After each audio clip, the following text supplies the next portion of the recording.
السلام عليكم ورحمة الله وبركاته. ايه الأخبار يا جماعة؟ رب كل الناس تكون بخير. أنا دكتور خالد البربري، ودي دورة تعليم التداول للمبتدئين في الفوركس.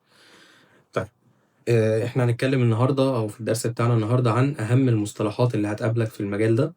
ويعني أكاد أجزم إن نسبة كبيرة جدا من الناس اللي ممكن تكون بقالها فترات شغالة أو خدت كورسات في أماكن كتير أو كذا مش فاهمة المصطلحات اللي إحنا هنقولها، أو مش عارفة التعريفات بتاعتها، أو مش عارفة تفهمها كويس، أو ممكن أصلًا في بعض المصطلحات أو التعريفات اللي إحنا هنفهمها مع بعض ممكن تكون أصلًا ما تعرفش إن هي موجودة.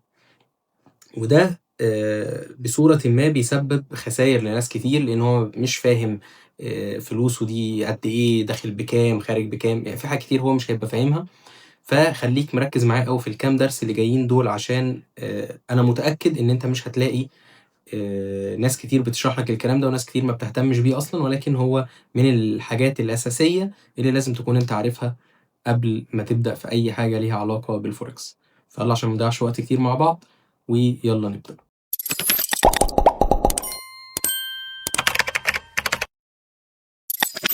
خلّينا نبدأ مع بعض ب أول حاجة هناخدها،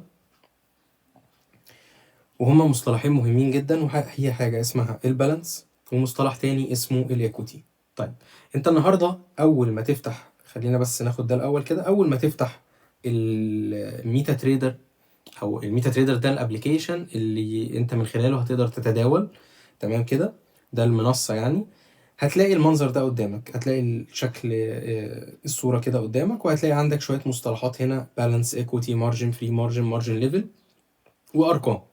طيب، خلّينا ناخد بقى واحدة واحدة منهم كده ونفهم إيه دول.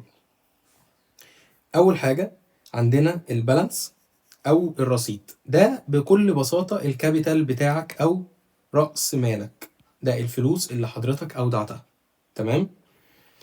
ده المبلغ الإجمالي المتوفر في الحساب قبل ما تفتح أي صفقات أو تقفل أي صفقات، ده اللي موجود، اللي ما بيتأثرش بالربح والخسارة. ده أنت دلوقتي أودعت $3000، فهم دلوقتي في حسابك $3000. كسبان كام خسران كام مش مهم، المهم إن هو دلوقتي البالانس هتلاقي مكتوب $3000، وده بيفضل رقم ثابت، تمام، لحد ما تفتح وتقفل صفقات ويبدأ تخسر أو تكسب.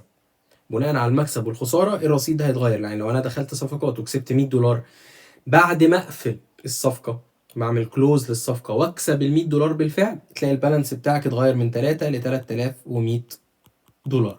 تمام؟ طيب، أمال إيه الإيكويتي ده بقى؟ بيقول لك ده القيمة الفعلية الحالية للحساب. يعني إيه؟ يعني أثناء ما أنت فاتح صفقات، القيمة بتاعة الصفقات دي سواء بالموجب أو بالسالب لما تتغير، لما تجمعها على البالانس، هو ده الإيكويتي. يعني إيه؟ يعني أنا دلوقتي البالانس بتاعي $3000، دخلت صفقة، والصفقة دي مثلا شراء على اليورو دولار، والصفقة مشيت في صالحي، يعني السعر فعلا بيزيد، أنا اشتريت يورو، سعر اليورو بيزيد، فدلوقتي بقيت عامل مكسب مثلا $100، ولكن لسه الصفقة شغالة، لسه أنا ما دوستش بيع أو دوست كلوز للصفقة. دلوقتي البالانس 3000، الإيكويتي هتلاقيه كام؟ هتلاقيه $3100. طيب، أنا ما قفلتش الصفقة واستنيت شوية، 10 دقايق، ربع ساعة، نص ساعة، السعر بدأ يعكس عليا وبدأ ينزل، فالمية دي بقت موجب 90، موجب 80، كذا كذا، لحد ما نزلت بقت سالب 50. يعني أنا بعد ما كنت كسبان 100 بقيت دلوقتي خسران $50. ولكن دي حاجة اسمها إيه؟ صفقة عايمة. يعني إيه؟ يعني صفقة لسه ما اتقفلتش، يعني وارد إن هي تكسب أو تخسر، لسه في السوق، لسه فلوسي في السوق. في اللحظة اللي مكتوب فيها سالب 50 دي، إن أنا الحساب عندي نازل سالب $50، الإيكويتي، الإيكويتي بتاعي في اللحظة دي هيبقى كام؟ هيبقى $2950. طيب، في اللحظة دي البالانس هيبقى كام؟ هيفضل $3000 عادي زي ما هو. طيب، لو أنا رحت قافل الصفقة دلوقتي حالا، دوست كلوز للصفقة، الإيكويتي هيبقى كام؟ هيفضل 2950، لكن البالانس هيبقى كام؟ هينزل ل 2950، وهو ده هيبقى البالانس الجديد بتاعك. تمام كده؟ فهو بيقول لك ان ده المبلغ الذي ستحصل عليه اذا اغلقت كل صفقاتك الان. يعني لو انت قفلت كل الصفقات بتاعتك دلوقتي حالا، شوفها هي موجب ولا سالب، هو ده الايكويتي بتاعك. لو انت قفلت دلوقتي، هو ده هيبقى الايكويتي بتاعك. تمام؟ خلينا نشوف هنا كده المثال ده. البالانس دلوقتي 5109، يعني الايداع على الحساب ده او البالانس الموجود فيه 5109. الرقم اللي فوق ده طول ما لون الشاشه هنا ده ازرق، ده كده معناه ان انت في مكسب. الازرق معناه مكسب في الفوركس. طيب لو المنظر اللون ده احمر، ده معناه خساره. ونفس القصه هنا، دي كلها صفقات مفتوحه، كل الصفقات دي كسبانه 1000 1000 1000 1000 وشويه، 2000 1000 وشويه، 2000 وشويه. تمام كده. وده اهو باي باي باي، دي كلها ايه؟ الصفقات. اللي تحت ده كده يا جماعه البوزيشنز، دي الصفقات. اللي فوق دي شويه المصطلحات والارقام اللي ايه اللي في الحساب بتاعي. فزي ما قلنا، اول حاجه البالانس، خلاص هو ده ايه؟ 5109 في المثال ده. طيب انا دلوقتي الصفقات دي طالما هي موجوده هنا في اول صفحه، دي معناها ان الصفقات دي لسه شغاله. يعني انت لو انت ماسك الموبايل في ايدك هتلاقي الصفقات دي عماله تطلع وتنزل، وال 1119 دي بقت 1120، 1130، 1900، 2000، عماله تطلع وتنزل على حسب التغير في الايه، في الحركه السعريه. ماشي. فالايكويتي هنا كام؟ بص كده الايكويتي كام؟ 16060. ليه 16060؟ لان هو هنا جمع لك الموجب بتاعك كله من اللي فوق ده، التوتال اللي هو 10915 ده 951 ده الموجب بتاع الصفقات بتاعتك دلوقتي.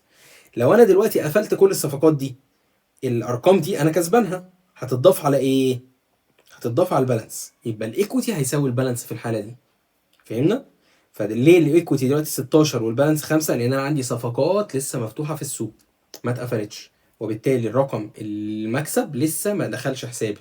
لما ادوس، لو دوست اغلاق، هيبقى الايكويتي هو ده حسابي، هو ده هيبقى البالانس. تمام. ده كده مفهوم البالانس والايكويتي.